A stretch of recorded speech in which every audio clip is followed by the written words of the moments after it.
বন্ধুরা আসসালামু আলাইকুম। হামজা চৌধুরীর পর আরও দু তারকা ফুটবলার বাংলাদেশ জাতীয় দলে যোগ দেওয়ার একেবারে ডান প্রান্তে। তারা যোগ দিলে বাংলাদেশ ফুটবল আরও বিশ্বমানের হবে বলে মনে করেন বিশেষজ্ঞগণেরা।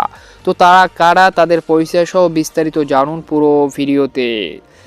ইংলিশ প্রিমিয়ার লিগের লেস্টার সিটির তারকা মিডফিল্ডার হামজা চৌধুরী বাংলাদেশে যোগ দিয়েছেন, এটা একেবারে নিশ্চিত হয়ে গিয়েছে। আগামী মার্চ তথা মার্চের উইন্ডোতে এশিয়ান কাপে ভারতের বিপক্ষে ম্যাচ দিয়ে হামজা চৌধুরীর বাংলাদেশ জাতীয় দলে অভিষেক হওয়ার একেবারে জোর সম্ভাবনা রয়েছে, এমনটাই জানা যাচ্ছে বিভিন্ন গণমাধ্যমের আলোতে।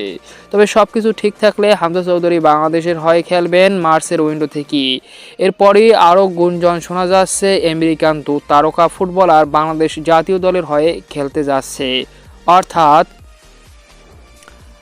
হামজা চৌধুরীর পরপরই যেন বিদেশি ফুটবলারের আনাগোনা বেড়ে গিয়েছে বাংলাদেশকে নিয়ে, অর্থাৎ বাংলাদেশের হয়ে খেলতে চান। সেই ধারাবাহিকতায় কানাডিয়ান বংশোদ্ভূত সামিত সোম, যিনি নাকি বাংলাদেশি প্রথম খেলোয়াড় হিসেবে মেজর সকার লিগে খেলেছেন, বর্তমানে কানাডিয়ান লিগে খেলে এই সামিত সোম। এরপর রয়েছে আমেরিকান বংশোদ্ভূত কুইন সুলেভান, যিনি বাংলাদেশের হয়ে খেলার ইচ্ছা পোষণ করেছে নিজ থেকে এক ভিডিও বার্তায়। তো এই দু ফুটবলার যদি বাংলাদেশ জাতীয় দলে যোগ দেয় হামজা চৌধুরীর পরপরই, তাহলে বাংলাদেশ জাতীয় দল আরও অনেকটা শক্তিশালী হবে।